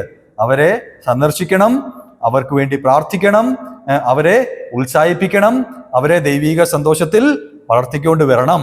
അപ്പോ ദൈവം അവരുടെ ഡിഫൻസ് ആണെന്ന് പറയുമ്പോൾ, അവരുടെ ന്യായം പാലിക്കുന്നു എന്ന് പറയുമ്പോൾ ദൈവം നമ്മെക്കുറിച്ച് പ്രസാദിക്കും. അതേ വാക്യത്തിൽ അവസാനം പറയുന്നത്, തൻ്റെ സഹോദരനെ നേരെ ഹൃദയത്തിൽ ദോഷം നിരൂപിക്കുകയും ചെയ്യരുത്.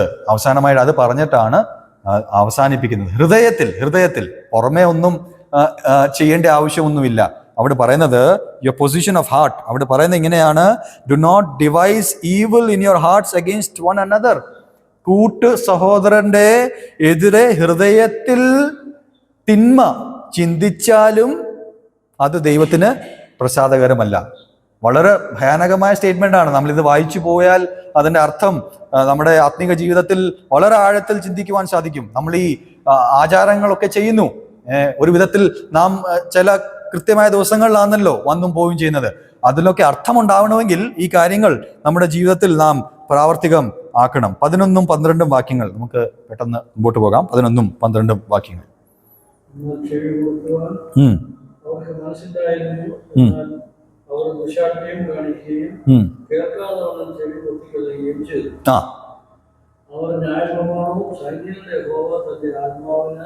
പണ്ടത്തെ പ്രവാചകന്മാർ മുഖാന്തരം അയച്ച വചനങ്ങൾ കേട്ടനുസരിക്കാതെ വരണം, ഹൃദയങ്ങളെ വജ്രം പോലെ കടുപ്പമാക്കി. അങ്ങനെ സൈന്യങ്ങളുടെ യഹോവയിൽ നിന്നും ഒരു മഹാകോപം വന്നു.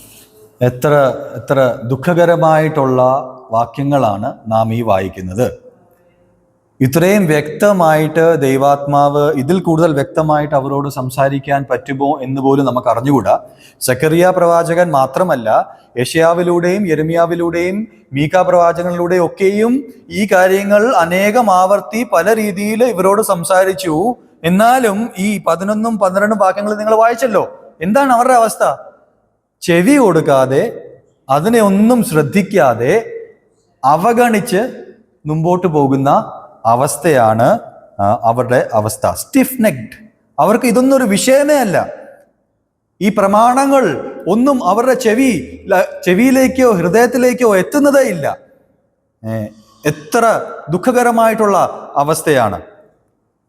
യെരമ്യാ പ്രവചനം അതിന്റെ 7-ാം അധ്യായം 26-ാം വാക്യം ഒന്ന് വായിച്ച്. യെരമ്യാവ് 7:26. ഈ വാക്യങ്ങളൊക്കെ ഇതിനോട് ചേർന്നിരിക്കുന്നു, അതുകൊണ്ടാണ് എടുത്ത് വായിക്കുന്നത്. 7:26.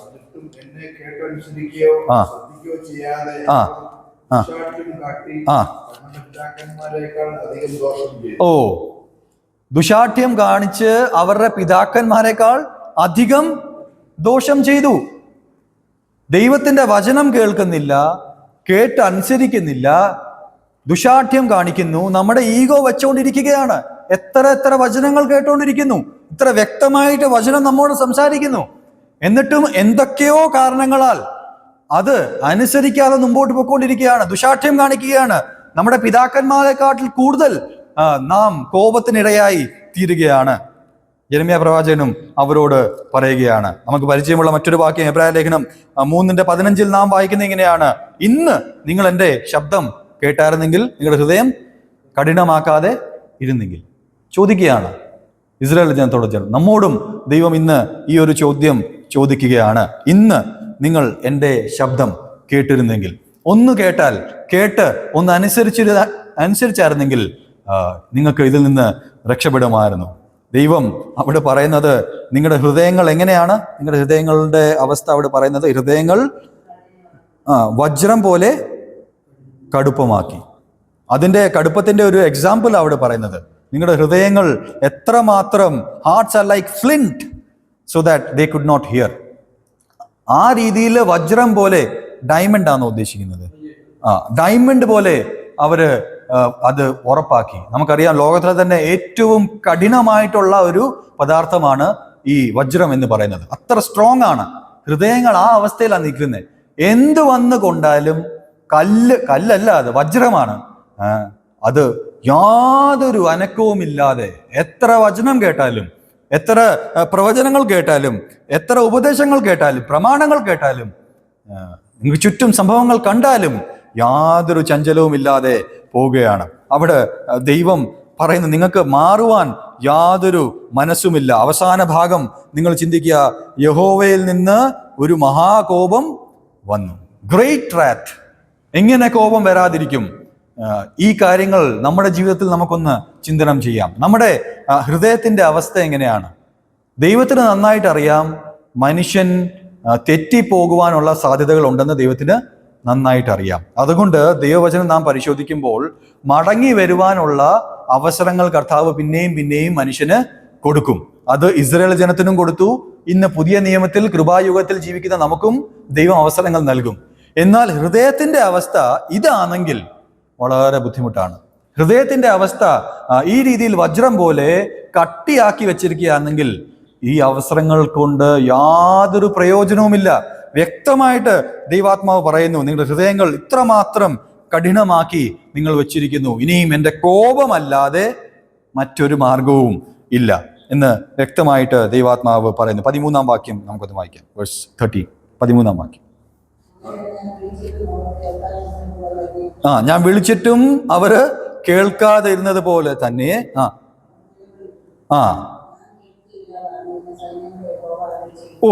എത്ര ഡേഞ്ചറസ് സ്റ്റേറ്റ്മെന്റ് ആണ് അവിടെ ദൈവം പറയുന്നത്. സൈന്യങ്ങളുടെ ദൈവത്തിന്റെ അരുളപ്പാടാണ്. എന്താണ് പറയുന്നത്? Just as he called and they would not listen. ആകയാൽ ഞാൻ വിളിച്ചിട്ടും അവര് കേൾക്കാതിരുന്നത് പോലെ തന്നെ ദൈവം തൻ്റെ ജനത്തെ വിളിച്ചപ്പോൾ, ഉപദേശങ്ങൾ നൽകിയപ്പോൾ, ചില പ്രമാണങ്ങൾ നൽകിയപ്പോൾ, ശരി ഇതാണെന്ന് കാണിച്ചു കൊടുത്തപ്പോൾ അവര് കേൾക്കാതിരുന്നത് പോലെ തന്നെ എന്താ പറയുന്നത്? അവര് നിലവിളിക്കും. Now they will cry aloud. ഇനി അവർക്കൊരു സമയം വരുന്നുണ്ട്, അവര് നിലവിളിക്കും, ഞാൻ കേൾക്കുകയില്ലതാനും. ദൈവം നമ്മുടെ നിലവിളി കേട്ടില്ലെങ്കിൽ അതിൽ കൂടുതൽ ഭയാനകമായിട്ടുള്ള അധപതനത്തിനുള്ള സ്ഥിതികൾ വേറെ ഒന്നുമില്ല. സൃഷ്ടികർത്താവായ ദൈവം തൻ്റെ സൃഷ്ടിയുടെ ശബ്ദം കേൾക്കുന്നില്ല എന്ന് ഹൃദയത്തിൽ തീരുമാനിച്ചു കഴിഞ്ഞാൽ പിന്നെ നമുക്ക് രക്ഷയുണ്ടോ? യാതൊരു രക്ഷയുമില്ല. ഇസ്രായേൽ ജനത്തോട് സംസാരിക്കുകയാണ്, നിങ്ങൾ എൻ്റെ വിളി കേട്ടില്ല, അതുപോലെ ഞാനും നിങ്ങളിനി നിലവിളിക്കും, ഞാൻ നിങ്ങളുടെ നിലവിളികൾ കേൾക്കുകയില്ലതാനും. കർത്താവ് വ്യക്തമായിട്ട് പറയുകയാണ്, സൈലൻസ് ഫോർ സൈലൻസ്. നിങ്ങൾ മൗനമായിരുന്നു, ഞാനും മൗനമായിട്ട് ഇരിക്കും. മറ്റൊന്നും നിർവാഹമില്ല. ഇത്ര ആവർത്തി ഞാൻ നിങ്ങളോട് സംസാരിച്ചു, ഇത്ര വ്യക്തമായിട്ട് ഞാൻ നിങ്ങളോട് സംസാരിച്ചു. പല പ്രവാചകന്മാരിലൂടെ, ഒരാളെ കൊണ്ടല്ല, എത്ര പ്രവാചകന്മാരെ കർത്താവ് ഉയർത്തി അവരോട് സംസാരിക്കുവാൻ വേണ്ടി. എത്ര രീതിയിൽ, എത്ര കാലഘട്ടങ്ങളിൽ കർത്താവ് അവരോട് സംസാരിച്ചു, ആവർത്തിച്ച് സംസാരിച്ചു. എന്നിട്ടും അവർ ദൈവത്തിന്റെ ശബ്ദം കേൾക്കാതെ അവരുടെ ഹൃദയങ്ങൾ കഠിനമാക്കിയത് കൊണ്ട് ഇനിയും നിങ്ങൾ നിലവിളിക്കും, ഞാൻ കേൾക്കാതെ ഇരിക്കും. ഇതാണ് ദൈവത്തിന്റെ തീരുമാനം. വളരെ ഭയാനകമായിട്ടുള്ള തീരുമാനമാണ്. അത് വായിച്ചു പോകുമ്പോൾ നമുക്കതിന്റെ ആഴം മനസ്സിലാവുന്നുണ്ടോ എന്ന് എനിക്ക് അറിഞ്ഞുകൂടാ. ദൈവം നമ്മുടെ പ്രാർത്ഥനകൾ, നമ്മുടെ നിലവിളികൾ കേൾക്കാതിരുന്നാൽ എന്തായിരിക്കും അവസ്ഥ? സദൃശവാക്യങ്ങൾ 1-ാം അധ്യായം 24 മുതൽ 28 വരെ വാക്യങ്ങൾ, അവിടെ നാം ഇതേ കാര്യം വായിക്കുന്നു. പ്രൊവേർബ്സ് ചാപ്റ്റർ 1 വേഴ്സ് 24 down to 28. അവിടെ ദൈവം വിളിച്ചപ്പോൾ അത് വേണ്ടാന്ന് വെച്ച ഒരു ജനം അവരോട് പറയാം, നിങ്ങൾ എന്നെ വിളിക്കുമ്പോൾ ഞാനും ഉത്തരം നൽകത്തില്ല. ഞാൻ വളരെ ഭയത്തോടെ ഒരു കാര്യം ഇങ്ങനെ പറയട്ടെ, ഇതിനോട് ചേർന്നൊന്ന് പറയട്ടെ. നാം ഒക്കെയും ദൈവജനമാണ്. നാം ദൈവസന്നിധിയിൽ നമുക്ക് വരാതിരിക്കുവാൻ സാധ്യമല്ല. നമ്മുടെ വ്യക്തിപരമായിട്ടുള്ള, നമ്മുടെ കുടുംബപരമായിട്ടുള്ള, നമ്മുടെ സഭയായിട്ടുള്ള, നമ്മുടെ സമൂഹത്തിന് വേണ്ടി വേർപാട്, ഉപദേശങ്ങൾക്ക് വേണ്ടി, ദൈവവചനത്തിന് വേണ്ടി, ദൈവവചന ശുശ്രൂഷകൾക്ക് വേണ്ടി, അത് പീഡനങ്ങൾ അനുഭവിക്കുന്നവർക്ക് വേണ്ടി നമ്മൾ എന്ത് ചെയ്യാറുണ്ട്? ദൈവസന്നിധിയിൽ വന്ന് നിലവിളിക്കാറുണ്ട്, പ്രാർത്ഥിക്കാറുണ്ട്. നാം പലപ്പോഴും വിചാരിക്കുന്നത് നമ്മുടെ നിലവിളികളെ കുറിച്ച് മാത്രമാണ്. പലപ്പോഴും നമ്മൾ വിചാരിക്കുന്നത് നമ്മുടെ പ്രാർത്ഥനകളിൽ എന്തെങ്കിലും കുറവുണ്ടോ എന്ന് മാത്രമാണ്. എന്നാൽ ദൈവാത്മാവ് നമ്മെ ഇന്ന് ഓർമ്മിപ്പിക്കുന്നത് നിങ്ങളുടെ പ്രാർത്ഥനകളുടെ വാക്കുകളിലല്ല പ്രശ്നം. ദൈവാത്മാവ് നമ്മെ ഓർമ്മിപ്പിക്കുന്നത് നിങ്ങൾ എന്നോട് അധികം പ്രാർത്ഥിച്ചില്ല എന്നല്ല എനിക്ക് പറയുവാനുള്ളത്. എനിക്ക് പറയുവാനുള്ളത്, ഞാൻ നിങ്ങളോട് സംസാരിക്കുവാൻ ആഗ്രഹിച്ച നിമിഷങ്ങളിൽ, ഞാൻ നിങ്ങളോട് ചില കാര്യങ്ങൾ ഉപദേശിക്കുവാൻ നിങ്ങൾ അനുസരിക്കണമെന്ന് ആഗ്രഹിച്ച നിമിഷങ്ങളിൽ നിങ്ങൾ വ്യക്തിപരമായിട്ട് അത് അനുസരിച്ചില്ല. നിങ്ങളുടെ കുടുംബം അത് അനുസരിച്ചില്ല. നിങ്ങളുടെ സഭ അത് അനുസരിച്ചില്ല. നിങ്ങളുടെ സമൂഹം അത് അനുസരിച്ചില്ല. ഇന്ന് നിങ്ങൾ ചില വിഷയങ്ങളെക്കുറിച്ച് എന്നോട് പ്രാർത്ഥിക്കുന്നു, നിങ്ങൾ എന്നോട് നിലവിളിക്കുന്നു, അതിന് നിങ്ങൾക്ക് ഉത്തരം നൽകുന്നില്ല എന്നുള്ളത് എൻ്റെ താമസമല്ല. ദൈവം പറയുന്നു, ഞാൻ അത് കേൾക്കുകയില്ല. കാരണം ഒരു സമയം നിങ്ങൾ എൻ്റെ വാക്കുകൾ കേട്ടില്ല. എത്ര ആവർത്തി എൻ്റെ വചനം നിങ്ങളുടെ മുമ്പിൽ തുറന്ന് വെച്ചിട്ടുണ്ട്. നിങ്ങൾ അതൊന്ന് കേട്ട് അനുസരിച്ചായിരുന്നെങ്കിൽ എനിക്ക് നിങ്ങളുടെ പ്രാർത്ഥനകൾ, നിങ്ങളുടെ നിലവിളികൾ കേൾക്കുവാൻ എളുപ്പമായിരുന്നു. നമ്മുടെ ജീവിതങ്ങൾ എങ്ങനെയാണ്? നമ്മുടെ പ്രാർത്ഥനകൾ എങ്ങനെയാണ്? നമ്മുടെ പ്രാർത്ഥനകൾക്ക് ഉത്തരം ലഭിക്കാത്തത് എന്തായിരിക്കും അതിൻ്റെ കാരണം? പലപ്പോഴും നാം ചിന്തിക്കും, നമ്മുടെ പ്രാർത്ഥനകൾ കുറച്ചുകൂടെ ഒന്ന് പ്രാർത്ഥിക്കാം, കുറച്ച് സമയം കൂടെ പ്രാർത്ഥനയ്ക്കായിട്ട് വരാം. എന്നാൽ ദൈവാത്മാവ് നമ്മെ ഓർമ്മിപ്പിക്കുന്നത് നമ്മുടെ പ്രാർത്ഥനകളുടെ അളവല്ല കർത്താവിന് ആഗ്രഹം. നമ്മുടെ പ്രാർത്ഥനകളുടെ വാക്കുകളുടെ അതിൻ്റെ വ്യാപ്തിയല്ല കർത്താവിന് ആഗ്രഹം. കർത്താവിന് ആഗ്രഹം അതിനു മുൻപുള്ള നമ്മുടെ ജീവിതമാണ് കർത്താവിന് വേണ്ടിയത്. അതിനു മുമ്പ് നാം ദൈവത്തിൻ്റെ ശബ്ദം കേട്ട് അനുസരിച്ചവരാണോ എന്നുള്ളതാണ്. അങ്ങനെയുള്ളവരാണെങ്കിൽ നമ്മുടെ ഹൃദയത്തിലെ ആഗ്രഹങ്ങൾ, പ്രാർത്ഥനകൾ തീർച്ചയായിട്ടും കർത്താവ് കേൾക്കും. മത്തായി 7:2 നാം വായിക്കുന്നത്, ഏത് അളവാണ് നിങ്ങൾ ഉപയോഗിക്കുന്നത് അതേ അളവിൽ നിങ്ങൾക്ക് തിരിച്ച് നൽകും. അത് കർത്താവിൻ്റെ വെറും വാക്കുകളല്ല. With the measure you use it will be measured unto you. അപ്പോൾ നാം അളക്കുന്ന അളവ് എങ്ങനെയാണ്? ദൈവത്തിൻ്റെ ശബ്ദങ്ങൾ നാം എങ്ങനെയാണ് കേൾക്കുന്നത്? ദൈവം ആഗ്രഹിക്കുന്നത് നാം ആദ്യം അവനെ കേൾക്കണം, അവനെ അനുസരിക്കണം. അത് കഴിഞ്ഞിട്ട് വേണം നമ്മുടെ പ്രാർത്ഥനകൾ ദൈവസന്നിധിയിൽ ഉയരുവാൻ വേണ്ടി. അവസാനത്തെ വാക്യം നമുക്ക് വായിക്കാം, 14-ാം വാക്യം.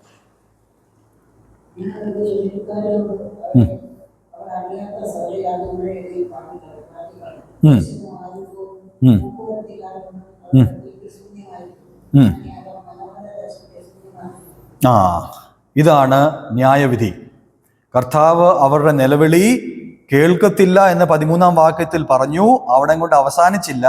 14-ാം വാക്യത്തിൽ പറയുന്നത്, ഞാൻ അവരറിയാത്ത സകല ജാതികളുടെയും ഇടയിൽ പാറ്റിക്കളയും. I will scatter them to places they don't even know. അവർക്ക് അറിയാൻ വയ്യാത്ത സ്ഥലങ്ങളിലേക്ക് അവരെ പറപ്പിച്ച് കളയുന്ന പറഞ്ഞിരിക്കുന്നത്. ആ വാക്കുകളാണ് ഉപയോഗിച്ചിരിക്കുന്നത്. വളരെ ഭയാനകമായിട്ടുള്ള ന്യായവിധിയാണ്. ജഡ്ജ്മെന്റ് ആൻഡ് പ്രവാസത്തിലേക്ക് അവരെ കടത്തിവിടുന്ന പറയുന്നത്. നിങ്ങൾക്ക് ഇനിയിപ്പം എൻ്റെ ജനമായിട്ട് ഇവിടെ ജീവിക്കുവാനുള്ള അർഹതയില്ല. നിങ്ങൾ എൻ്റെ വാക്കുകൾ കേൾക്കുന്നില്ല, നിങ്ങൾ എന്നെ അനുസരിക്കുന്നില്ല, നിങ്ങളെ ഞാൻ ഈ രീതിയിൽ പറത്തിക്കളയും, സ്കാറ്റർ ചെയ്യുമെന്നാണ് കർത്താവ് ഇസ്രായേൽ ജനത്തോട് പറയുന്നത്. ഇത് തന്നെ ലേവ്യ പുസ്തകം 26:33 വാക്യം വായിക്കാം. I will scatter you among nations. ജാതികളുടെ മധ്യത്തിൽ നിങ്ങളെ ഞാൻ ആ രീതിയിൽ പാറ്റിക്കളയും എന്നാണ് ദൈവം പറയുന്നത്. യെരമ്യാവ് 25:11 the whole land shall become a desolation. അവിടെ ശ്രദ്ധിക്കുക, അവിടെ പറയുന്നത് ഇസ്രായേൽ ജനം മനോഹര ദേശത്തെ ശൂന്യമാക്കി കളഞ്ഞു. ആ ഒരു പദപ്രയോഗം മലയാളത്തിൽ വളരെ നല്ലതാണ്. അവർ സ്വയമായിട്ട് ചെയ്ത് വെച്ച ഒരു കാര്യമാണ്. എന്താ ചെയ്തത്? അവര് മനോഹര ദേശത്തെ ശൂന്യമാക്കി കളഞ്ഞു. പ്ലസന്റ് ലാൻഡ് ദേ ദെംസെൽസ് മെയ്ഡ് ഡെസൊലേറ്റ്.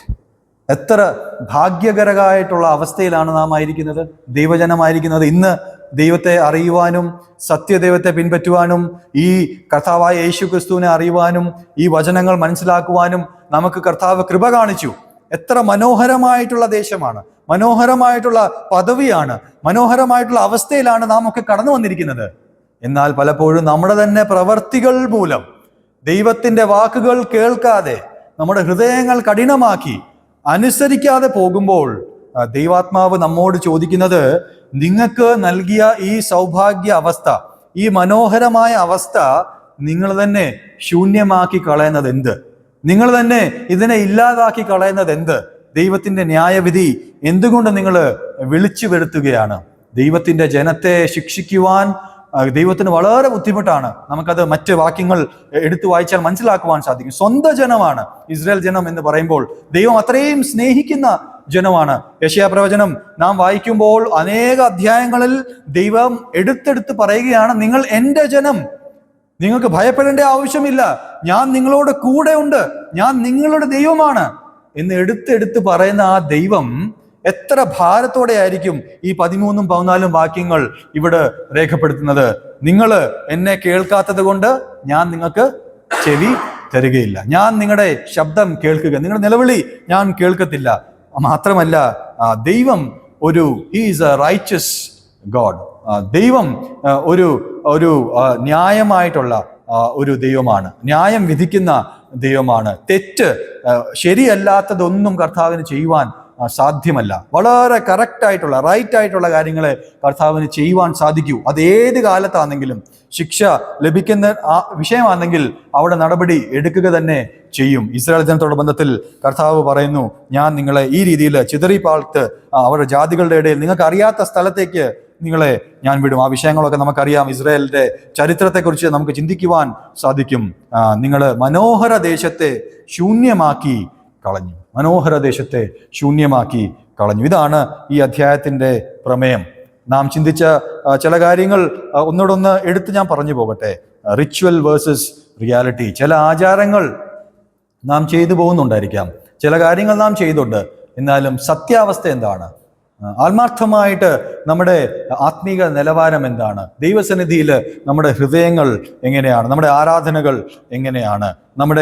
നാം ന്യായമായിട്ടാണോ, ദയ കാണിക്കുന്നവരാണോ, നാം കരുണയുള്ളവരാണോ മറ്റുള്ളവരോട് നമ്മുടെ ഓരോ ദിവസത്തെ ജീവിതത്തിൽ അതുള്ളത് നാം ചിന്തിക്കണം. ദൈവത്തിന്റെ ക്ഷമയെ നാം എത്രത്തോളം പരീക്ഷിക്കുന്നവരാണ്? നമ്മുടെ ഹൃദയത്തിന്റെ അവസ്ഥ എങ്ങനെയാണ്?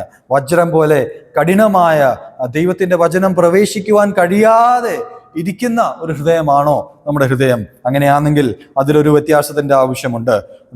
V are in a pleasant land, we are in a pleasant place. നാം മനോഹരമായിട്ടുള്ള ഒരു ദേശത്താണ് ആയിരിക്കുന്നത്. ഇതിൽ കൂടുതൽ സൗഭാഗ്യകരമായിട്ടുള്ള അവസ്ഥയിൽ ദൈവജനത്തിന് ഈ കാലഘട്ടത്തിൽ ഒരിക്കലും ഇരിക്കുവാൻ സാധ്യമല്ല. വളരെ സേഫ് പ്ലേസിലാണ് നാം ആയിരിക്കുന്നത്. ഏറ്റവും സുരക്ഷിതമായിട്ടുള്ള ദൈവത്തിന്റെ സന്നിധിയിൽ ദൈവത്തിന്റെ ആലയത്തെ പണിഞ്ഞുകൊണ്ടിരിക്കുകയാണ്. ദൈവത്തിന്റെ കർത്താവായ യേശു ക്രിസ്തുവിന്റെ ശരീരത്തെ നാം പണിഞ്ഞുകൊണ്ടിരിക്കുകയാണ്. ദൈവം നമ്മോട് ചോദിക്കുന്നത്, നിങ്ങൾ ഈ പണികൾ നിങ്ങൾ ചെയ്തുകൊണ്ടിരിക്കുമ്പോൾ നിങ്ങളുടെ ഹൃദയങ്ങൾ എങ്ങനെയാണ്? നിങ്ങൾ ആർക്ക് വേണ്ടിയാണ് ഇത് പണിയുന്നത്? Four whom are you building this? നിങ്ങൾ ഈ ആചാരങ്ങളൊക്കെയും ചെയ്യുന്നത്, ഈ കാര്യങ്ങളൊക്കെ നിങ്ങൾ ചെയ്യുന്നത്, നിങ്ങൾ കടന്നു വരുന്നത്, നിങ്ങളുടെ യോഗങ്ങള്, നിങ്ങളുടെ ഒന്നിച്ച് കൂടിവരവുകള് ആർക്ക് വേണ്ടിയാണ്? നിങ്ങൾ സ്വന്തമായിട്ട് ഓരോ ആഴ്ചയിലും ചില കാര്യങ്ങളൊക്കെ ചെയ്യണം, അതിനു വേണ്ടി ചെയ്തു പോകുന്നവരാണോ? അതോ ഓരോ ദിവസവും കടന്നു വരുമ്പോൾ ഓരോ കാര്യവും ദൈവത്തിന് വേണ്ടി ചെയ്യുമ്പോൾ അത് ഹൃദയത്തിന്റെ വാഞ്ചയോടെ ദൈവത്തിന് ഒരു ആരാധനയായിട്ട് സമർപ്പിച്ചിട്ടാണോ നാം ഒക്കെയും ചെയ്യുന്നത്? അങ്ങനെയാണെങ്കിൽ തീർച്ചയായിട്ടും ദൈവത്തിന് വളരെ സന്തോഷമുണ്ട്. God is happy, heaven is happy. കാരണം മനോഹര ദേശം മനോഹരമായിട്ട് നാം കാത്ത് സൂക്ഷിക്കുകയാണ്. അങ്ങനെ അല്ലെങ്കിൽ ദൈവം നമുക്ക് ചെവി തരുവാൻ സാധ്യതയില്ല. നമുക്ക് മടങ്ങി വരുവാനുള്ള അവസരം കർത്താവ് ഒരുക്കുന്നു. മടങ്ങി വരുവാൻ ഉള്ള ഒരു ആഹ്വാനം കർത്താവ് സെഖര്യാവിലൂടെ ഇന്ന് നമ്മോടും സംസാരിക്കുവാൻ ആഗ്രഹിക്കുന്നു. ദൈവസന്നിധിയിൽ കടന്നു വന്ന് വളരെ ആത്മാർത്ഥതയോടെ, ജസ്റ്റ് ആസ് എ റിച്വൽ അല്ല, ആചാരങ്ങളല്ല, ആത്മാർത്ഥതയോടെ ചില കാര്യങ്ങൾ ദൈവത്തിന് വേണ്ടി ശുശ്രൂഷകൾ ചെയ്യുവാൻ കർത്താവ് സഭയായിട്ട് നമ്മെ ഇടയാക്കട്ടെ. ഈ വേദ പഠനം അതിനായിട്ട് നമ്മെ സഹായിക്കട്ടെ. ദൈവനാമം മഹത്വപ്പെടുമാറാകട്ടെ.